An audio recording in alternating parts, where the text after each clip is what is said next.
الحمد لله نحمده ونستعينه ونستغفره ونعوذ بالله من شرور أنفسنا ومن سيئات أعمالنا من يهده الله فلا مضل له ومن يضلل فلا هادي له ونشهد أن لا إله إلا الله وحده لا شريك له ونشهد أن سيدنا وحبيبنا ومولانا محمدا عبده ورسوله الذي أرسله بالحق بشيرا ونذيرا وداعيا إلى الله بإذنه وسراجا وقمرا منيرا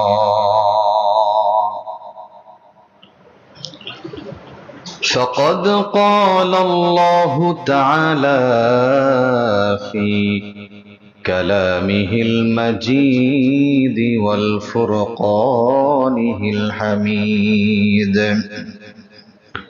أعوذ بالله من الشيطان الرجيم بسم الله الرحمن الرحيم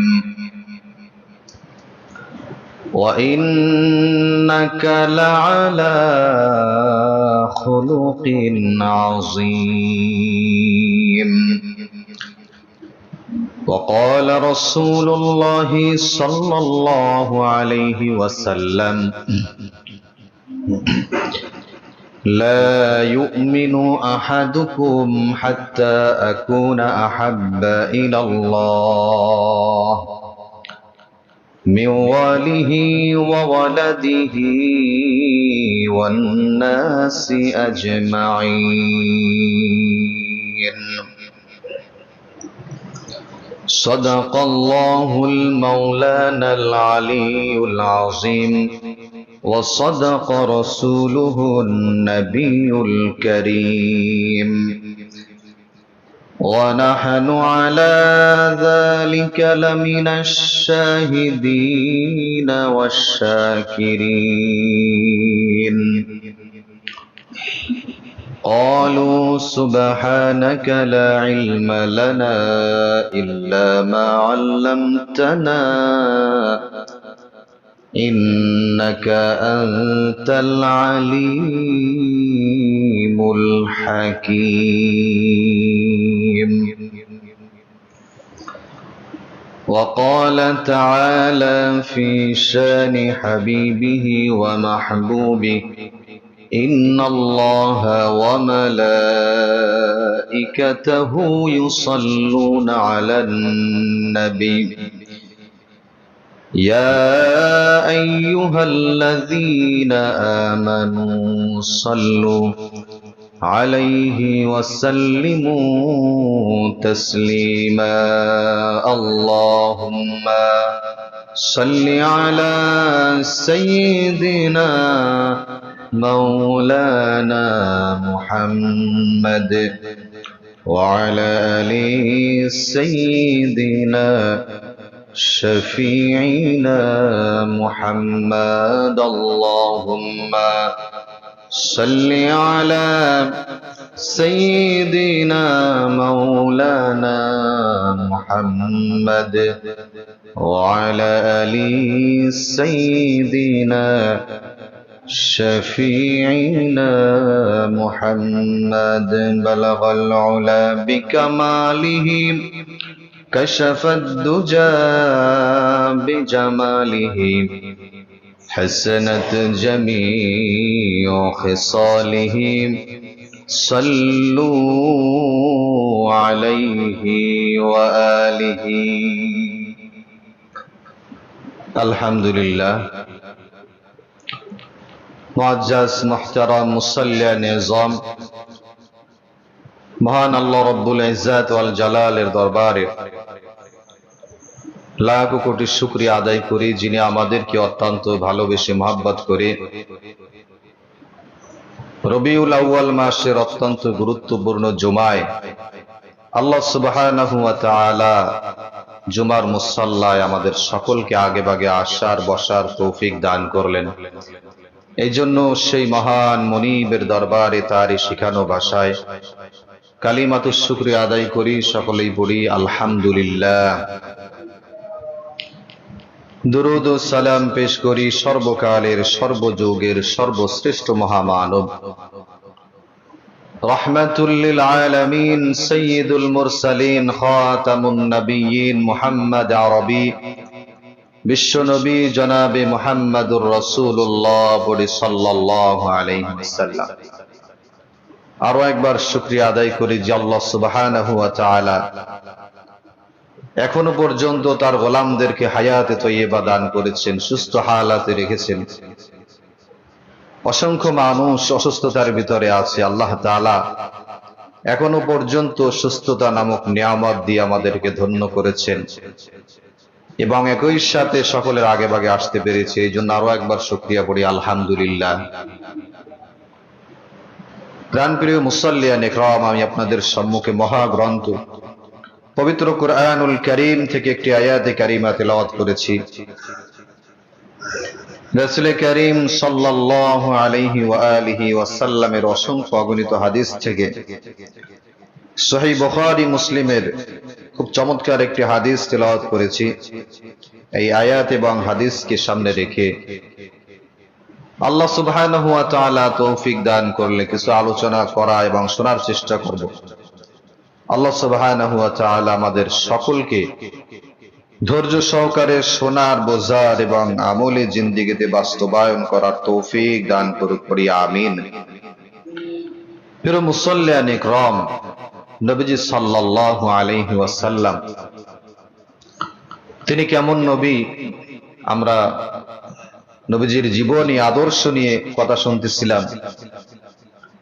তিনি সর্বকালের বলা হয়, সর্বযুগের বলা হয়, সর্বশ্রেষ্ঠ বলা হয়, কারণ তিনি নবীদেরও নেতা। নবী পয়গম্বর আল্লাহ তাআলা যুগে যুগে যত পয়গম্বর এই জমিনে পাঠিয়েছেন সকল পয়গম্বরদের মধ্যেও শ্রেষ্ঠ তিনি, সুবহানাল্লাহ।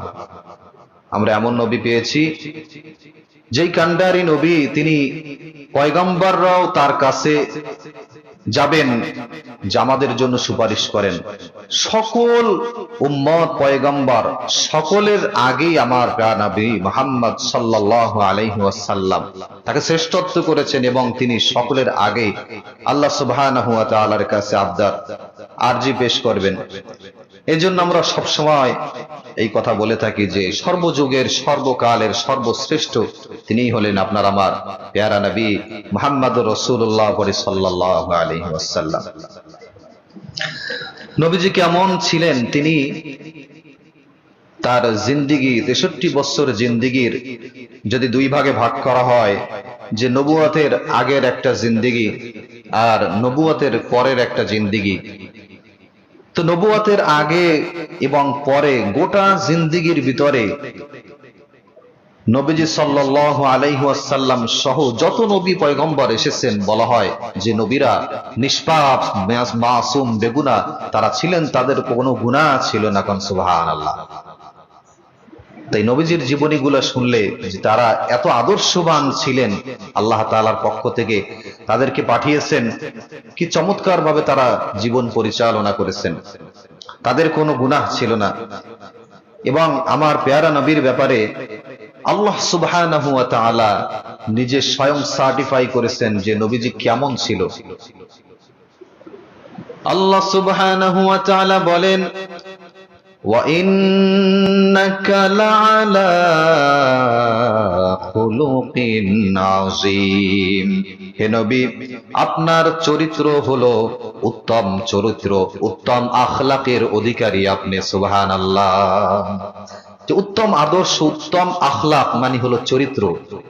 আখলাক দ্বারা এমন চরিত্র বোঝায় যে সর্বোত্তম চরিত্র, এই চরিত্রের উপর কোন চরিত্র হতে পারে না।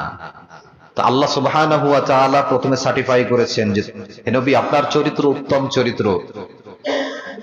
এরপরে দুনিয়ার ভিতরে যদি আপনি কার কোনো ব্যক্তির ব্যাপারে গবেষণামূলক তথ্য নিতে চান, তাহলে আমরা সকলেই এইটা বলবো যে তার ঘর থেকে তার সম্পর্কে ইনফরমেশন নেন যে লোকটা কেমন ছিল। তো তার স্ত্রীদের কাছে জিজ্ঞেস করা হয়েছিল, সাহাবীরা বিভিন্ন সময় বিভিন্ন প্রশ্ন করতেন। তো এক সময় জিজ্ঞেস করলো আম্মাজান আয়েশা রাদিয়াল্লাহু তাআলা, বিভিন্ন বর্ণনায় আসছে, তাদের কাছে যখন জিজ্ঞেস করা হয়েছিল যে নবীজি সাল্লাল্লাহু আলাইহি ওয়াসাল্লামের চরিত্রটা কেমন ছিল, তারা কি চমৎকার জবাব দিয়েছে। হাদিসের ভিতর আসছে যে তোমরা যদি তার চরিত্র খুঁজতে চাও, যে কোরআন স্বয়ং পবিত্র কোরআনুল কারীমটাই হলো তার পূর্ণাঙ্গ চরিত্র। সুবহানাল্লাহ।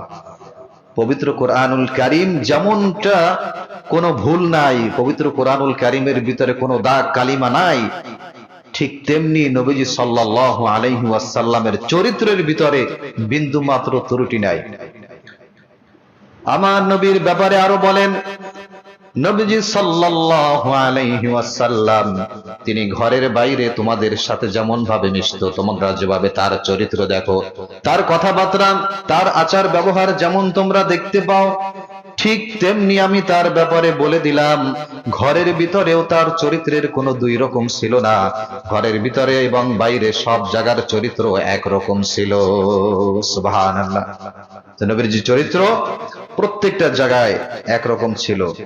আমাদের চরিত্র যদি আমরা একটু হিসাব করি তাহলে দেখা যাবে যে বাহিরে গেলে একরকম চরিত্র, ঘরের ভিতরে একরকম চরিত্র, বন্ধুর সাথে মিশতে গেলে একরকম চরিত্র, বাজারে মিশতে গেলে একরকম চরিত্র, পলিটিক্যাল সেক্টরে মিশতে গেলে আর এক রকম চরিত্র। একটা মানুষের বিভিন্ন রকমের চরিত্র। আল্লাহ সুবহানাহু ওয়া তাআলা আমার পেয়ারা নবীর ব্যাপারে বললেন, তার নবীজির স্ত্রীগণ বললেন যে চরিত্র দুই রকম ছিল না নবীজির।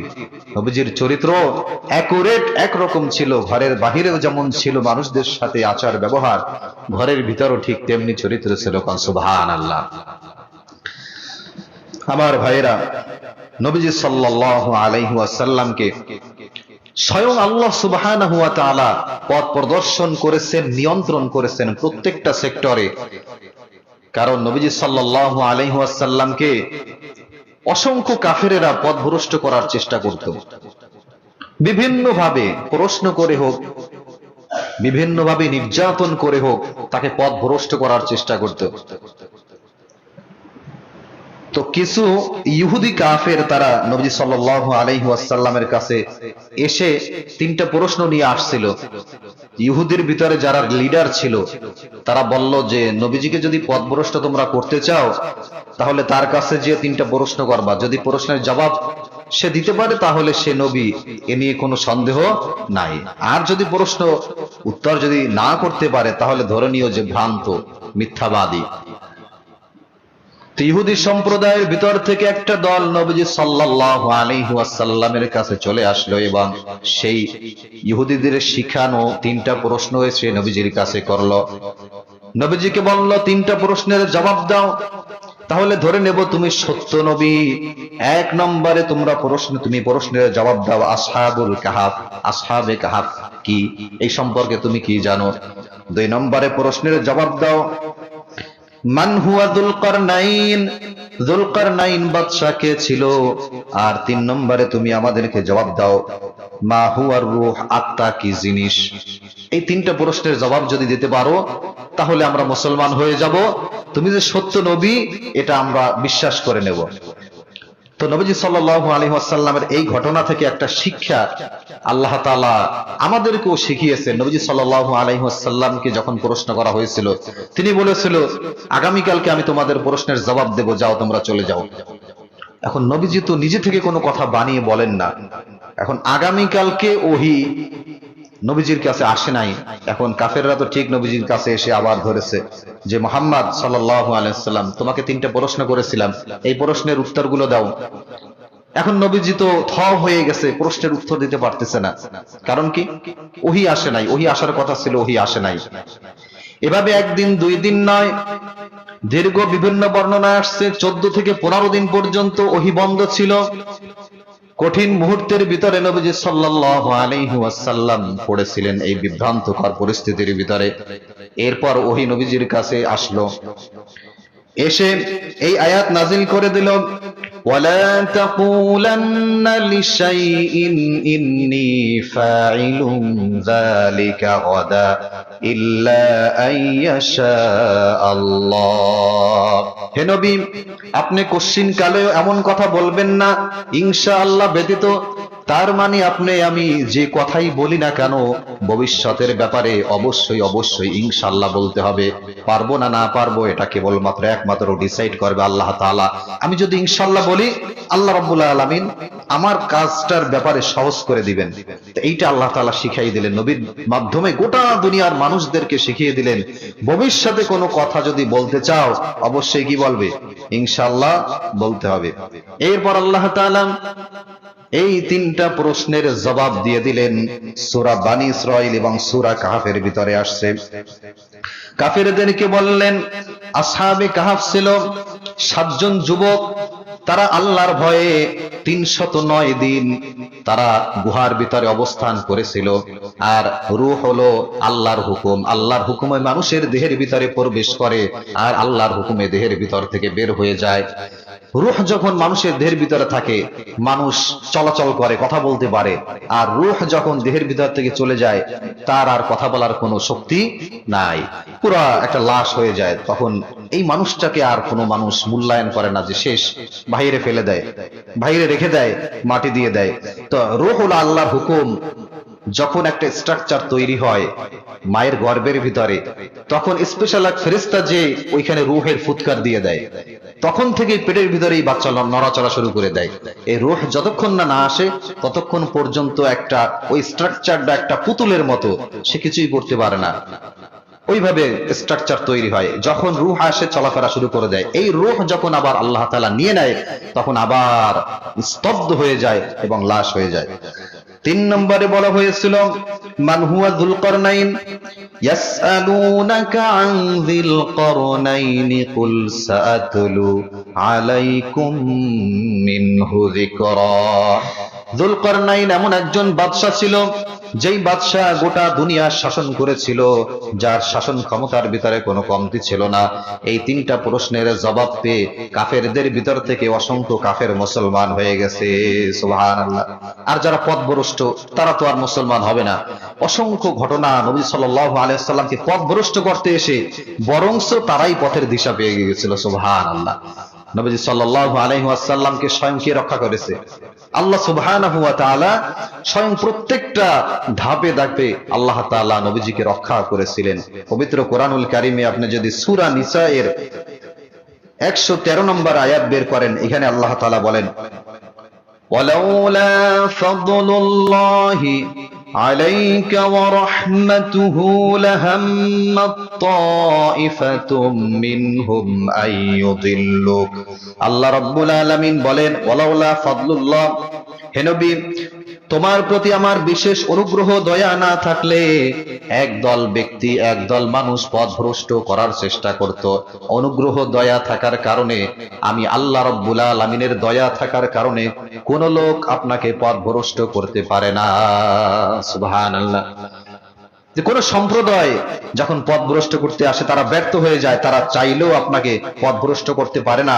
বরংস ওয়ামা ইউদিল্লুনা ইল্লা আনফুসাহুম ওয়ামা ইয়াদুররুহুম ইল্লা ইয়াশউরুন, যে তারা যখন পথভ্রষ্ট করতে আসে, অনেকে আছে যার পথের দিশা পায়, আবার অনেকে আছে তারা নিজেরা নিজেদেরকেই পথভ্রষ্ট করে ফেলে, যে আপনাকে তারা ক্ষতি করতে পারবে না, বরংস তারাও নিজেরা নিজেদেরকে ক্ষতিগ্রস্ত করে ফেলবে।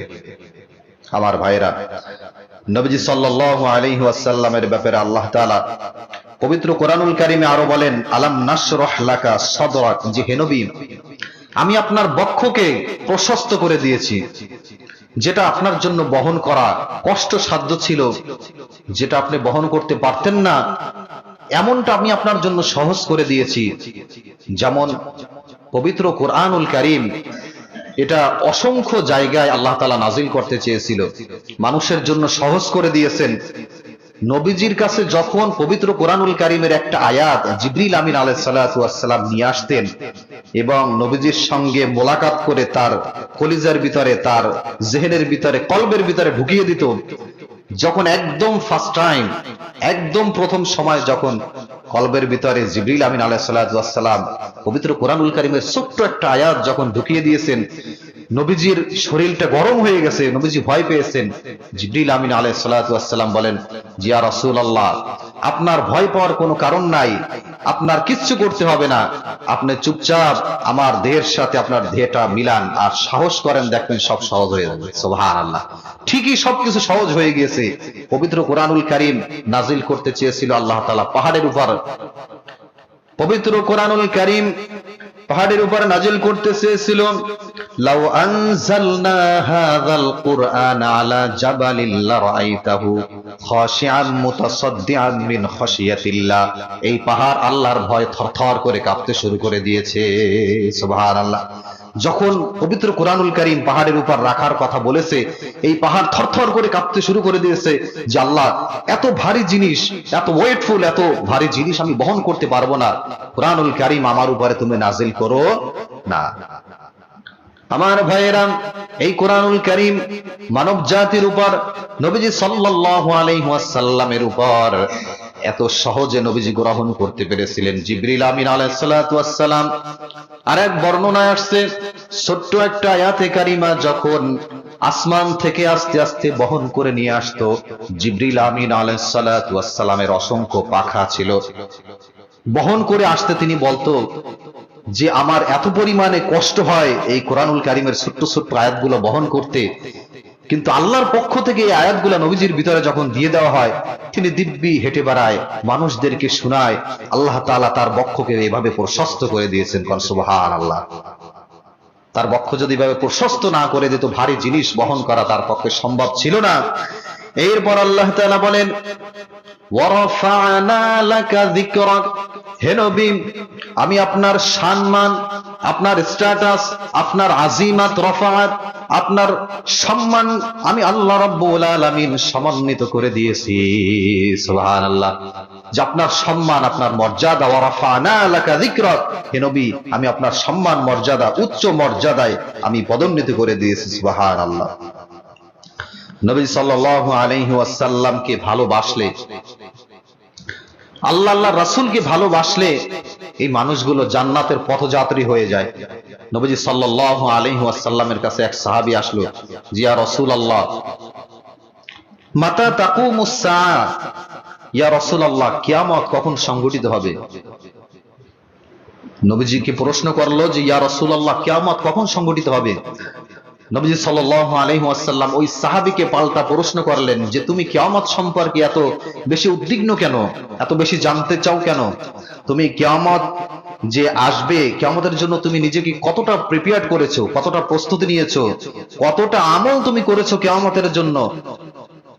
এই সাহাবী জবাব দেয়, ইয়া রাসূলুল্লাহ, ইয়া রাসূলুল্লাহ, কিয়ামতের ব্যাপারে তেমন কিছুই প্রস্তুত করতে পারি নাই, তবে ইয়া রাসূলুল্লাহ, আমি আমার ভিতরে এমন একটা জিনিস প্রস্তুত করতে পেরেছি, জানি না এর ওসিলায় আল্লাহ মাফ করবে কিনা। সেটা হলো, ইল্লা আন্নী উহিব্বুল্লাহ ওয়া রাসূলাহ, ইয়া রাসূলুল্লাহ, আমি আমার জিন্দেগিতে কতটুকু নামাজ পড়েছি, কতটুকু রোজা আদায় করেছি জানি না, কতটুকু আদায় হয়েছে তাও জানি না। ইল্লা আন্নী উহিব্বুল্লাহ ওয়া রাসূলাহ, তবে ইয়া রাসূলুল্লাহ, আমি আমার অন্তরের ভিতরে একটা জিনিস পয়দা করেছি, আর সেটা হলো আল্লাহ, আল্লাহর রাসূলের মুহাব্বত এবং ভালোবাসা আমি আমার অন্তরের ভিতরে সবচাইতে বেশি রাখেছি। সুবহানাল্লাহ। সবচাইতে বেশি আমার অন্তরের ভিতরে রেখেছি আমার আল্লাহ, আল্লাহ রাসূলের ভালোবাসা। আল্লাহর নবী বলেন, এই ভালোবাসা এবং এই মহব্বত তুমি যে আমার প্রতি করেছো, এই মহব্বত এবং ভালোবাসা আল্লাহ রাব্বুল আলামিন কাল কিয়ামতের ময়দানে তোমাকে জান্নাতের ঘোষণা দিয়ে দেবে। সুবহানাল্লাহ। যেই মহব্বত ভালোবাসা তোমার অন্তরের ভিতরে যদি থাকে, এই মহব্বত ভালোবাসার দ্বারাই আল্লাহ তাআলা তোমাকে মাফ করে জান্নাত দিয়ে দেবে। সুবহানাল্লাহ। এজন্য আল্লাহ আল্লাহ রাসূলের ভালোবাসা অন্তরের ভিতরে সবচাইতে বেশি রাখতে হবে। আমরা অনেক সময় ব্যস্ততার ভিতরে নবীজির সুন্নত গুলো এক এক করে ছেড়ে দিই। নবীজির সুন্নত গুলো নিজের ভিতরে বাস্তবায়ন করা, নামাজের আগের সুন্নত গুলো ছেড়ে না দেওয়া, অবশ্যই অবশ্যই আদায় করা। এভাবে সব জায়গা থেকে নবীর মহাব্বত ভালোবাসা নিজের ভিতরে তৈরি করা, পয়দা করা। সূরা আহজাবের 6 নম্বর আয়াতের ভিতরে নবীজিকে কেমন মহাব্বত এবং ভালোবাসা দেখাতে হবে। আল্লাহ তাআলা বলেন, আন্নান নাবিয়্যু আওলা বিল মুমিনিনা মিন আনফুসিহিম ওয়া আযওয়াজুহু উম্মাহাতুহুম ওয়া উলুল আরহামি বা'দুহুম আওলা বিবা'দিন ফি কিতাবিল্লাহ। আল্লাহ রাব্বুল আলামিন বলেন, আন্নান নাবিয়্যু আওলা বিল মুমিনিন, রাসূলুল্লাহ সাল্লাল্লাহু আলাইহি ওয়াসাল্লাম মুমিনদের নিকট তাদের নিজেদের অপেক্ষা অধিক প্রিয়। ওয়া উম্মাহাতুকুম, এবং তাদের স্ত্রীগণ হলো তোমাদের মাতা, তোমাদের মা। সুতরাং তাদেরকে সম্বোধন করে কথা বললে মা সম্বোধন করা এটা তোমাদের জন্য উত্তম হবে। আল্লাহ তাআলা বুঝিয়ে দিলেন যে নবীজি তোমাদের চেয়েও উত্তম এবং তার স্ত্রীগণ আমাদের হলো মা। এজন্য আম্মাজান আয়েশা সিদ্দিকা রাদিয়াল্লাহু তাআলা আনহা, আম্মাজান খাদিজাতুল কুবরা রাদিয়াল্লাহু তাআলা আনহা, তো আম্মা বলে যদি আমরা সম্বোধন করি, এটা নবীজি সাল্লাল্লাহু আলাইহি ওয়াসাল্লামের প্রতি মহব্বত, নবী সাল্লাল্লাহু আলাইহি ওয়াসাল্লামের প্রতি ভালোবাসা এটা আরো বেশি পয়দা হয়, বেশি দেখানো হয়। আর আমাদের নিজেদের চেয়েও নবীজি সাল্লাল্লাহু আলাইহি ওয়াসাল্লাম প্রিয় আল্লাহ তাআলা স্বয়ং ঘোষণা দিলেন। এবং নবীজি সাল্লাল্লাহু আলাইহি ওয়াসাল্লাম বুখারী হাদিসের ভিতরে জানিয়েছেন, লা ইউমিনু আহাদুকুম হাত্তা আকুনা আহাব্বা ইলাল্লাহি মিন ওয়ালিহি ওয়া ওয়ালাদিহি ওয়ান নাসি আজমাইন। আল্লাহর হাবিব সাল্লাল্লাহু আলাইহি ওয়াসাল্লাম বলেন, লা ইউমিনু আহাদুকুম, তোমরা ততক্ষণ পর্যন্ত ঈমানদার হতে পারবে না যতক্ষণ না পর্যন্ত তোমরা তোমাদের পিতামাতা, সন্তান সন্ততি, এমনকি তোমার নিজের চাইতে বেশি আমি রাসূলকে ভালো না বাসবে। সুবহানাল্লাহ। যতক্ষণ না পর্যন্ত তুমি তোমার পিতামাতা, সন্তান সন্ততি, এমনকি তুমি তোমার নিজের চাইতেও বেশি ভালো আমাকে না বাসবে, ততক্ষণ পর্যন্ত ঈমানদার হতে পারবে না। তাহলে নবীকে নিয়ে যদি কেউ কটূক্তি করে আর গ্রামবাসীর অর্ধেক চলে যায় এটা প্রতিবাদ করার জন্য, আর আমি যদি ঘরের ভিতরে বসে থাকি, তাহলে ঈমানের ভিতরে আমার ঘাবলা আছে, আমার ঈমান এখনো পরিপূর্ণ হয় নাই। নবীর জন্য আমার জীবন পর্যন্ত বাজি রাখতে হবে, তাহলে আমি পরিপূর্ণ ঈমানদার হতে পারবো। আব্দুল্লাহ ইবনে উমর রাদিয়াল্লাহু তাআলা আনহু, তাকে জিজ্ঞেস করেছিল নবীজি যে তুমি আমাকে কতটুকু ভালোবাসো, মুহাব্বত করো? তিনি তার জবাবটা এমন দিয়েছিল, জি ইয়া রাসূলুল্লাহ, আমি গোটা দুনিয়ার সব কিছুর বিনিময়ে আমি আপনাকে ভালোবাসি। যেমন আরো একটু তুমি আমাকে ভেঙে বলো। তখন বলেছিল যে আমি আমার পিতামাতা, সন্তান সন্ততি, দুনিয়ার সবকিছুর বিনিময়ে ইয়া রাসূলুল্লাহ আমি আপনাকে ভালোবাসি। বলে, না ওমর, তুমি এখনো পর্যন্ত সঠিক উত্তর তুমি আমাকে দিতে পারো নাই, বরঞ্চ তুমি এটা বলবে দুনিয়ার সবকিছুর বিনিময়ে তো আছেই, এবং তুমি তোমার নিজের জানের চাইতেও বেশি আমি রাসূলকে মহব্বত করতে হবে। সুবহানাল্লাহ। তাহলে নবীজি সাল্লাল্লাহু আলাইহি ওয়াসাল্লামকে মহব্বত করতে হবে নিজের জানের চাইতেও বেশি। যে সংগ্রাম হচ্ছে নবীর জন্য, সংগ্রামে অংশগ্রহণ করতে যে আমি আমার জীবনকে যদি বিলিয়ে দিতে পারি, আমি যদি সেখানে মৃত্যুবরণ করি, এটা আমার জন্য সবচেয়ে সৌভাগ্য, শহীদের মর্যাদায় আমি কাল কিয়ামতের ময়দানে দাঁড়াতে পারবো। সুবহানাল্লাহ। এই জন্য নবীজিকে মহব্বত করা, ভালোবাসা, এটা যত বেশি, যে যত বেশি আমরা মহব্বত ভালোবাসা নিজের ভিতর তৈরি করতে পারবো, পয়দা করতে পারবো, আল্লাহ তাআলা হয়তোবা কোনো এক ওসিলা, এর ওসিলা করে আল্লাহ তাআলা চাইলে আমাদেরকে মাফ করে দিতে পারেন। আমার ভাইরা, নবীজি সাল্লাল্লাহু আলাইহি ওয়াসাল্লাম কেমন নবী এবং অন্য কেমন নবী, একটা উপমা হাদিসের ভিতরে আসছে। নবীজি বলেন যে একটা ঘর নির্মাণ হয়েছে। এই হাদিসটা অনেক কমন হাদিস, আমরা অনেক সময় শুনি। আল্লাহর নবী সাল্লাল্লাহু আলাইহি ওয়াসাল্লাম কেমন উপমা দিয়েছেন? নবী সাল্লাল্লাহু আলাইহি ওয়াসাল্লাম বলেন, আমি এবং অন্য নবীর উপমা এমন যে একটা বাড়ি নির্মাণ হয়ে গেছে, বাড়ির সব কিছু স্ট্রাকচার তৈরি হয়ে গেছে, বাড়ির মাঝ বরাবর ছাদের একটা ইট, এটা স্ট্রাকচারের একটা ইট ফাঁকা জায়গা রয়েছে, এই ইটটা এখনো লাগায় নাই। যদি বিল্ডিং এর মাঝ বরাবর একটা ইট ফাঁকা থাকে, এই বিল্ডিংটার কোনো দাম আছে? বৃষ্টি পড়লে পানি তো সব ভিতরে পড়বে। ঠিক তেমনি নবীজি সাল্লাল্লাহু আলাইহি সাল্লাম বলেন, গোটা দুনিয়ার সবকিছু তৈরি হয়ে গেছে, কুল কায়নাত সবকিছু তৈরি হয়ে গেছে, এমনকি পয়গম্বররাও সবকিছু যদি তৈরি হয়ে যায়, এই যে একটা ফাঁকা জায়গা, এই ফাঁকা জায়গাটা, ছোট্ট ফাঁকা জায়গাটা আল্লাহ তাআলা আমি নবী দ্বারাই পরিপূর্ণতা দান করে দিয়েছেন। সুবহানাল্লাহ। যে আমি যদি এই ফাঁকা জায়গাটায় পরিপূর্ণ না আসতাম, আমাকে যদি আল্লাহ তাআলা তৈরি না করত, এল কুল কায়নাত সবকিছু তৈরি করার ভিতরে পরিপূর্ণতা পেত না। তার মানে আল্লাহ তাআলা তৈরিই করতেন না। নবীজি সাল্লাল্লাহু আলাইহি ওয়াসাল্লামকে সৃষ্টি করেছেন, কুল কায়নাত আল্লাহ তাআলা তৈরি করেছেন, সৃষ্টি করেছেন। সুবহানাল্লাহ। আমার ভাইয়েরা, এই নবীজির মর্যাদা এবং ভালোবাসা কত বেশি, যে নবীজির এতটা ধৈর্য ছিল যে হাদিসের ভিতরে আসছে যে অন্যান্য নবীদের কেমন ধৈর্য আর আমার নবীর কেমন ধৈর্য।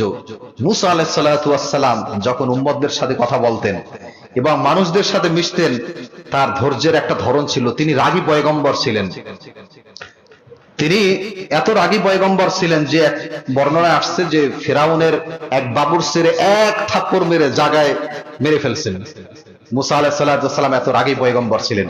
তো আমার প্যারা নবী মুহাম্মদ সাল্লাল্লাহু আলাইহি সাল্লাম তিনি কতটা কোমলমতি ছিলেন, কতটা রাগ নিয়ন্ত্রণের ক্ষমতা আল্লাহ তাআলা তাকে দিয়েছিলেন। উহুদের ময়দানে, তাইফের ময়দানে নবীজি সাল্লাল্লাহু আলাইহি ওয়াসাল্লামকে কাফেরেরা রক্তাক্ত করেছেন, নির্যাতন করেছেন। ফেরেশতারা এসে পর্যন্ত বলেছে, ইয়া রাসূলুল্লাহ, আপনি শুধুমাত্র একবার হুকুম দেন, ইয়া রাসূলুল্লাহ, এই কাফেরদের আন্ডা বাচ্চা সবকিছু মাটির সাথে মিশিয়ে দেব, আপনি শুধু একবার হ্যাঁ বলেন। নবীজি সাল্লাল্লাহু আলাইহি ওয়াসাল্লাম বলছেন, না, এটা করা যাবে না। আমি নবী, আমি কাদেরকে দাওয়াত দিব? এই কাফেরদেরকে যদি তোমরা শেষ করে দাও, কারা কালেমা পড়ে মুসলমান হবে। সুবহানাল্লাহ। নবী সাল্লাল্লাহু আলাইহি ওয়াসাল্লাম এতটা ধৈর্যের পরিচয় দিয়েছিলেন।